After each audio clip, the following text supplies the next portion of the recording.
નમસ્કાર. આદર્શ એજ્યુકેશન સોસાયટીમાં આપ સર્વનું હાર્દિક સ્વાગત છે. વિષય વિજ્ઞાન અને ટેકનોલોજી, ધોરણ 9.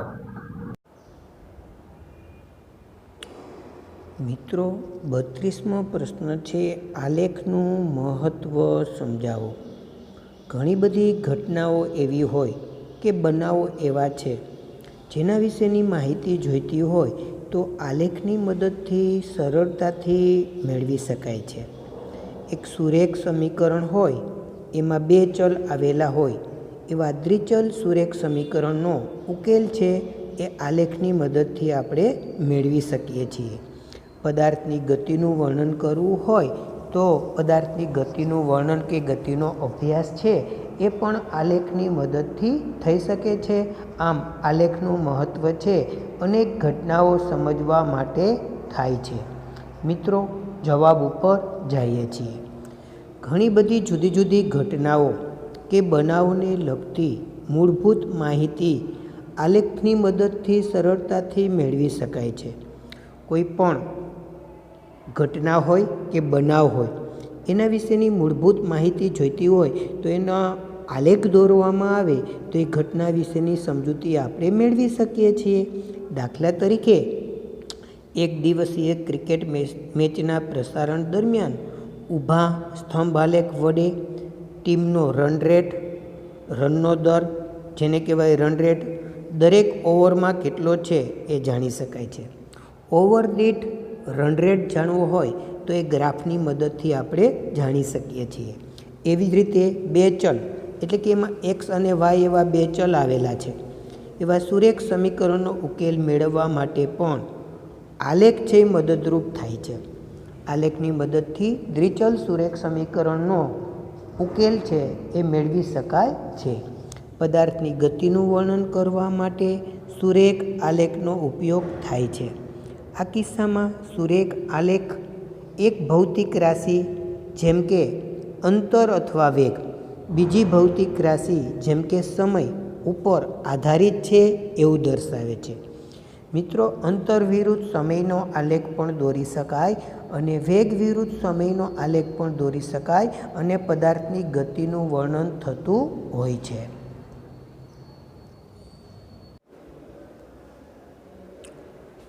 છત્રીસમો પ્રશ્ન છે, આલેખ કેવી રીતે દોરવામાં આવે છે સમજાવો. પ્રથમ આપણે થોડી રફ રજૂઆત જોઈએ છીએ, ત્યારબાદ જવાબ ઉપર જઈશું. મિત્રો, જ્યારે મેથેમેટિક્સની અંદર તમે આલેખ દોરો છો, સૌપ્રથમ એક આડી રેખા દોરો છો, ત્યારબાદ એક ઊભી રેખા દોરો છો. પરસ્પર એકબીજાને લંબ દોરવામાં આવે છે. બંને રેખાઓ જે છેદે છે એ જે છેદન બિંદુ છે એને આપણે ઓ કહીએ છીએ. આ ઉગમ બિંદુ તરીકે ઓળખાય છે. આડી રેખાને એક્સ અક્ષ કહેવાય, ઊભી રેખાને વાય અક્ષ કહેવાય.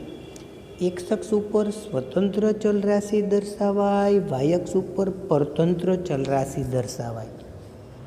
મિત્રો, તમને પ્રશ્ન થાય કે સ્વતંત્ર ચલરાશિ એટલે શું? હું અહીંયા સમજાવી રહ્યો છું કે વેગ, અહીંયા એક લખું છું વેગ પછી વિરુદ્ધ સમય. આ એરાને બોલાય વેગ વિરુદ્ધ સમય. તો એમાં સમય છે ને એ સ્વતંત્ર ચલરાશિ બને અને વેગ છે ને એ પરતંત્ર ચલરાશિ બને. તમે કહો સર એ કેવી રીતે? તો પહેલાં સમય બદલે છે એને આધારે વેગ બદલે છે. તો સમય છે ને એ સ્વતંત્ર ચલરાશિ બની ગઈ, સમયને આધારે વેગ બદલે છે માટે વેગ છે ને પરતંત્ર ચલરાશિ કહેવાય. સ્વતંત્ર ચલરાશિ એક્સ અક્ષ ઉપર દર્શાવાય અને પરતંત્ર ચલરાશિ વાય અક્ષ ઉપર દર્શાવાય. ત્યારબાદ તમે શું કરો છો? યોગ્ય પ્રમાણભૂત માપ લ્યો છો. એ પ્રમાણ માપ સાથે બંને રાશિને, આ સ્વતંત્ર ચલરાશિને એક્સ અક્ષ ઉપર અને પરતંત્ર ચલરાશિને વાય અક્ષ ઉપર યોગ્ય સ્કેલ માપ લઈને તમે દર્શાવો છો. હવે સ્વતંત્ર ચલરાશિ એક્સને અનુરૂપ આ જે ચલરાશિ છે ને એક્સ કયો એને અનુરૂપ વાય ક્રમયુક્ત જોડ વડે દર્શાવો છો. આ એક્સ વાય ક્રમયુક્ત જોડ વડે એને દર્શાવો છો. હવે ક્રમયુક્ત જોડને જ્યારે આલેખ ઉપર દર્શાવો છો ત્યારે એને ટપકા કે બિંદુઓ વડે દર્શાવો છો. ત્યારબાદ આ બધા બિંદુઓને જોડી દો છો તો આલેખ છે તમને મળી શકતો હોય છે. કાં આલેખ સુરેખા હોય છે, કાં આલેખ છે એ વક્રાકાર હોય છે. આપણે બે પ્રકારના આલેખનો જ અભ્યાસ કરવાનો થાય છે.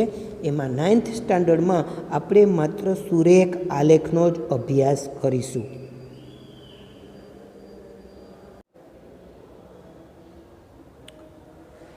મિત્રો, 36મા પ્રશ્નના જવાબ ઉપર જઈ રહ્યા છીએ. સંપૂર્ણ પ્રશ્નનો જવાબ આલેખ ઉપરથી સમજાવશું. પ્રથમ મુદ્દા ઉપર જાય છે. સૌપ્રથમ આલેખ પેપર ઉપર એક આલેખ પેપર લેવાનું છે. એના ઉપર એકબીજાને લંબ બે રેખાઓ દોરી રહ્યા છે. એક OX રેખા અને એક OY રેખા. OX રેખાને X અક્ષ કહેવાય, OY રેખાને Y અક્ષ કહેવાય. બંને અક્ષના છેદન બિંદુને O કહેવાય. આ છેદન બિંદુના યામ 0, 0 લેવામાં આવે છે. સેકન્ડ મુદ્દા ઉપર X અક્ષ ઉપર સ્વતંત્ર ચલ રાશિ અને Y અક્ષ ઉપર પરતંત્ર ચલ રાશિ દર્શાવો. જેમ કે વેગ, પછી એરો, આને વંચાય વેગ વિરુદ્ધ સમય. આ વેગ વિરુદ્ધ સમયના આલેખની અંદર સમય છે એ સ્વતંત્ર ચલ રાશિ છે, એને X અક્ષ ઉપર લેવામાં આવે છે, અને વેગ છે એ પરતંત્ર ચલ રાશિ છે, એને Y અક્ષ ઉપર લેવામાં આવે છે. સમયને આધારે જ વેગ બદલાય છે.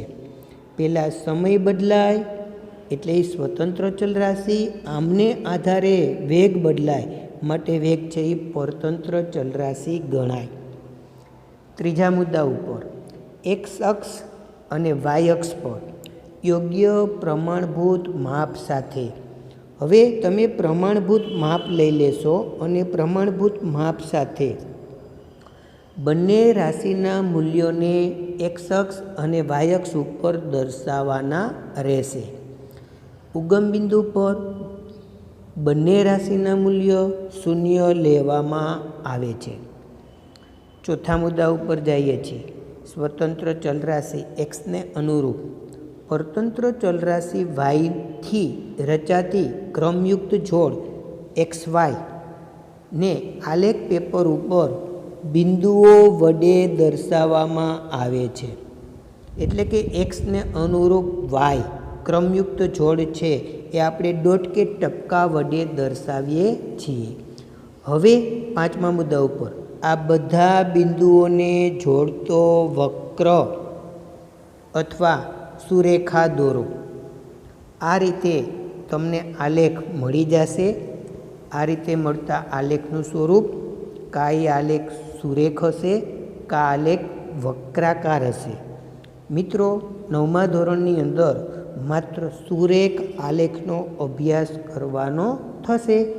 ઉચ્ચ ધોરણની અંદર તમે વક્રાકાર આલેખનો અભ્યાસ કરશો.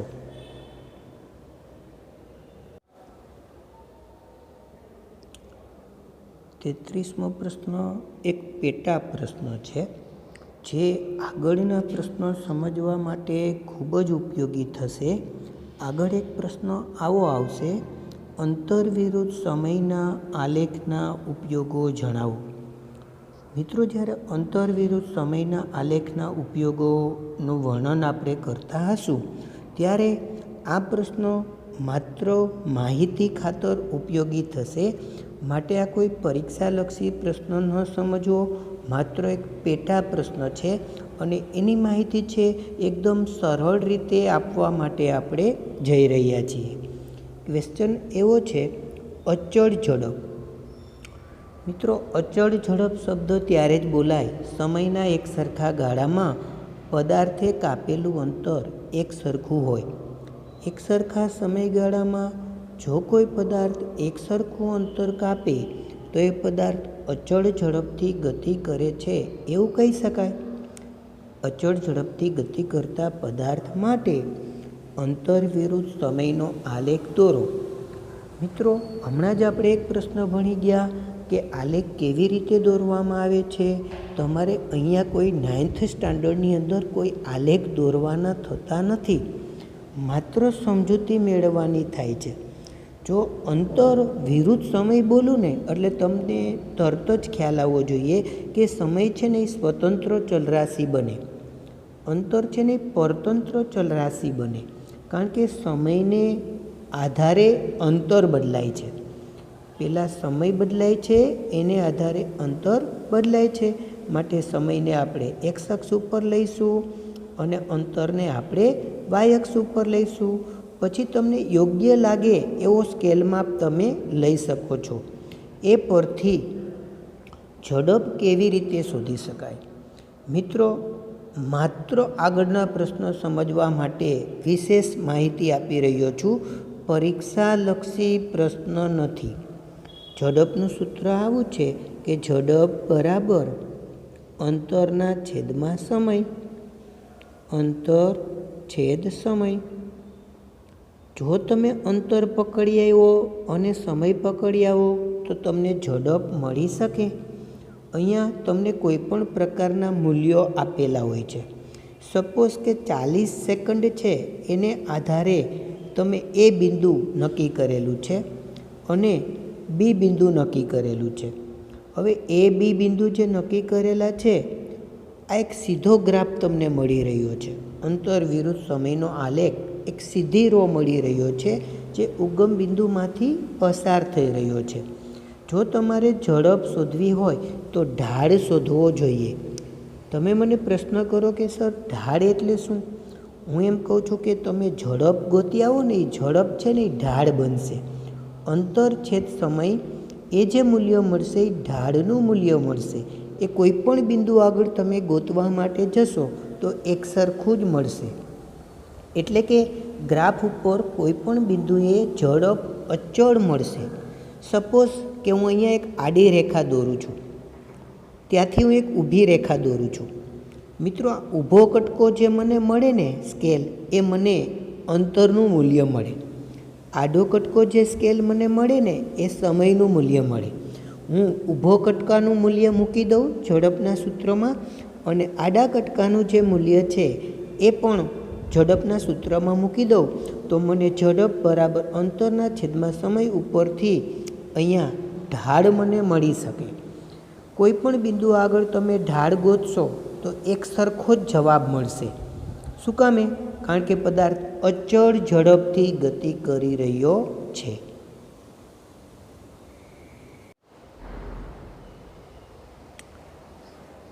મિત્રો, એક 34મો ક્વેશ્ચન એ પણ એક પેટા પ્રશ્ન છે જે અંતર વિરુદ્ધ સમયના આલેખના ઉપયોગો સમજવા માટે ઉપયોગી થશે.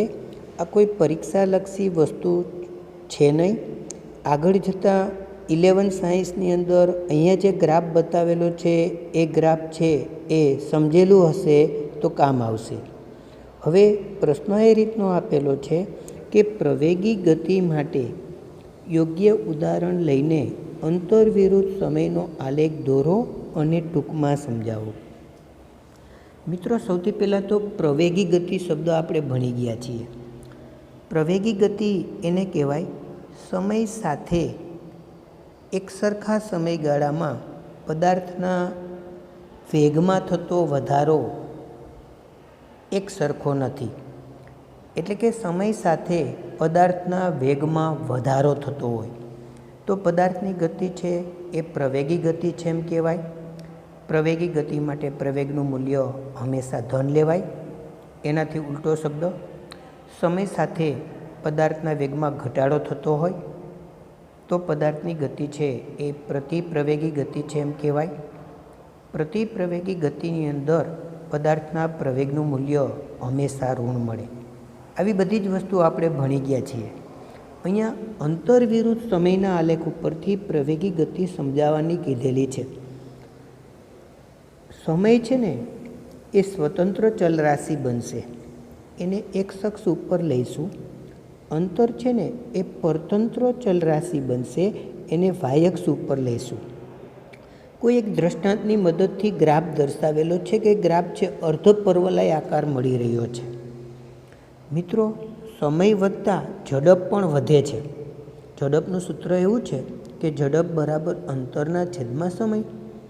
તો જેમ જેમ સમય વધી રહ્યો છે એમ આગળ જાઓ છો એમ અંતર પણ વધી રહ્યું છે, એટલે કે ઝડપ પણ વધે છે. માટે અહીંયા જે પદાર્થની ગતિ આપેલી છે એ પ્રવેગી ગતિ છે એમ કહી શકાય. પદાર્થ અનિયમિત ઝડપથી સમય સાથે ઝડપ પણ વધે છે, માટે પદાર્થની ગતિ છે એ પ્રવેગી ગતિ છે એમ કહેવાય. અને પ્રવેગી ગતિ કરતા પદાર્થના અંતરવિરુદ્ધ સમયનો આલેખ છે અર્ધ પરવલય આકાર મળે છે. આ વાક્ય તમારે યાદ રાખવાનું થશે.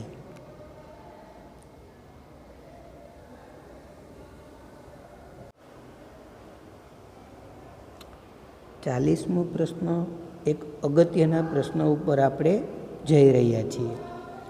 અંતર વિરુદ્ધ સમયના આલેખના ઉપયોગો જણાવો. મિત્રો, અંતર વિરુદ્ધ સમય કે એટલે સમયને એક્સ અક્ષ ઉપર લેવાનો થાય અને અંતરને વાય અક્ષ ઉપર લેવાનું થાય. સમય છે સ્વતંત્ર ચલરાશિ બને અને અંતર છે પરતંત્ર ચલરાશિ બને.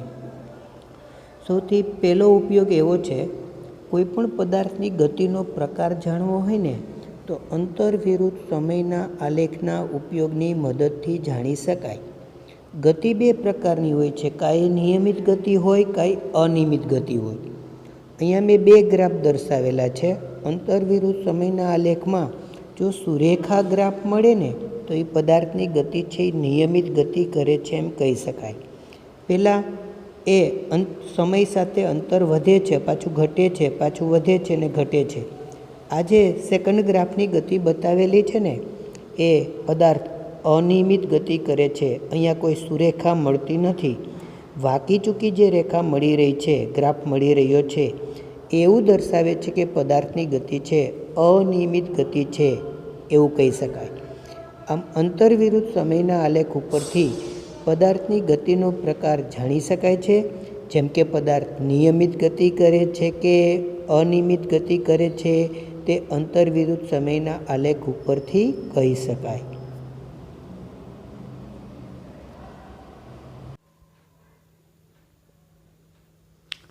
મિત્રો, અંતર વિરુદ્ધ સમયના આલેખનો બીજો ઉપયોગ એ નીચે એક ગ્રાફ દર્શાવેલો છે એમની મદદથી સરળતાથી સમજાવી શકાશે. સેકન્ડ ઉપયોગ આપણે જોઈએ છીએ. અંતર વિરુદ્ધ સમયના આલેખ પરથી આપેલ સમયગાળાના કોઈપણ સમયે ગતિ કરતા પદાર્થનું અંદાજિત સ્થાન નક્કી કરી શકાય છે. મિત્રો, શરૂઆતમાં એ પદાર્થ એ બિંદુ પાસે હતો. શરૂઆતની સ્થિતિ હતી એ બિંદુ. છેવટની જે સ્થિતિ પદાર્થની છે એ બી બિંદુ. તો પદાર્થનું સ્થાન નક્કી કરવું હોય કે અંતિમ સ્થાન પદાર્થનું કયું હશે તો કે બી બિંદુ પાસે હશે. એ અંતર વિરુદ્ધ સમયના આલેખ ઉપરથી નક્કી કરી શકાય. તેમજ જે તે સ્થાન ઉપર પદાર્થ કયા સમયે પહોંચ્યો હશે તે પણ કહી શકાય છે. મિત્રો, અહીંયા અંતર વિરુદ્ધ સમયના આલેખ ઉપરથી તમે જોઈ શકશો કે નીચે સમય છે ને ઉપરના ભાગે અંતર દર્શાવેલું છે. 5 મિનિટે પદાર્થ એ બિંદુ પાસે પહોંચેલો છે અને 10 મિનિટ પછી એ પદાર્થ બી બિંદુ પાસે પહોંચેલો છે. એટલે કે જે તે સ્થાન ઉપર પદાર્થ કયા સમયે પહોંચ્યો છે એ નક્કી અંતર વિરુદ્ધ સમયના આલેખ ઉપરથી આપણે કરી શકીએ છીએ.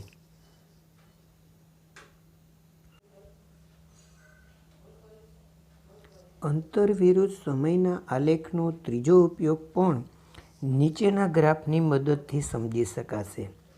મિત્રો, અહીંયા અંતર વિરુદ્ધ સમયનો ગ્રાફ દર્શાવેલો છે. એ ગ્રાફ એક સુરેખા મળે છે.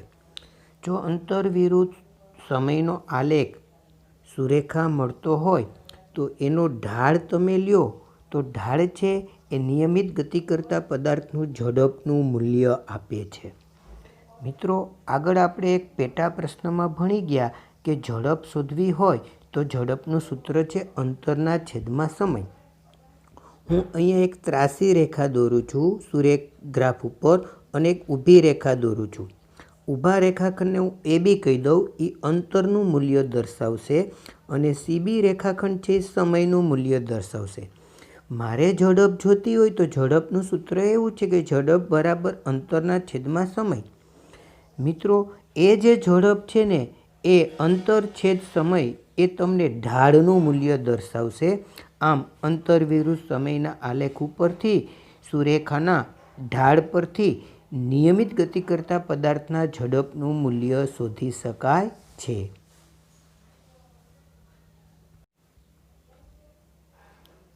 અંતર વિરુદ્ધ સમયના આલેખનો ચોથો ઉપયોગ પણ નીચેના ગ્રાફની મદદથી સમજાવી શકાશે. અહીં એક જ આલેખપત્ર ઉપર અલગ અલગ ઝડપથી ગતિ કરતા બે પદાર્થો એ અને બી દર્શાવેલા છે.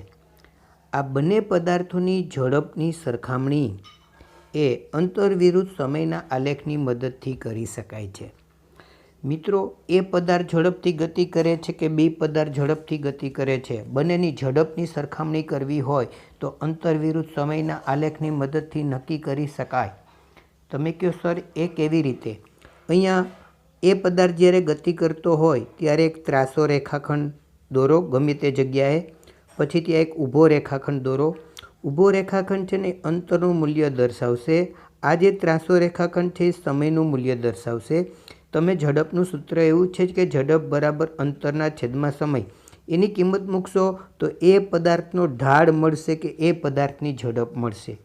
સેમ એવી જ રીતે બી પદાર્થની ઝડપ ગોતવા માટે એક ત્રાસો રેખાખંડ, ગમે ત્યાં એક ઊભો રેખાખંડ, એ જે છેદે છે એ ન્યા ઊભા રેખાખંડને અંતર કહેવાય, આ આડા રેખાખંડને આપણે સમય કહેશું.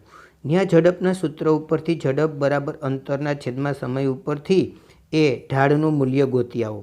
જેનો ઢાળ વધારે એની ઝડપ વધારે.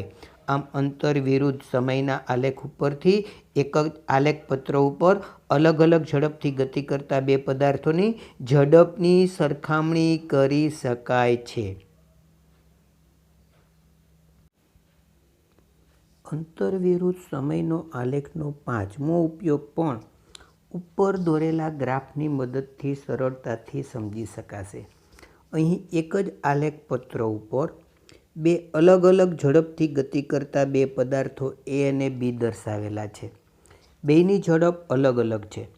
હવે એ બે પદાર્થો છે સી બિંદુ આગળ ભેગા થઈ રહ્યા છે. એ ક્યારે ભેગા થશે?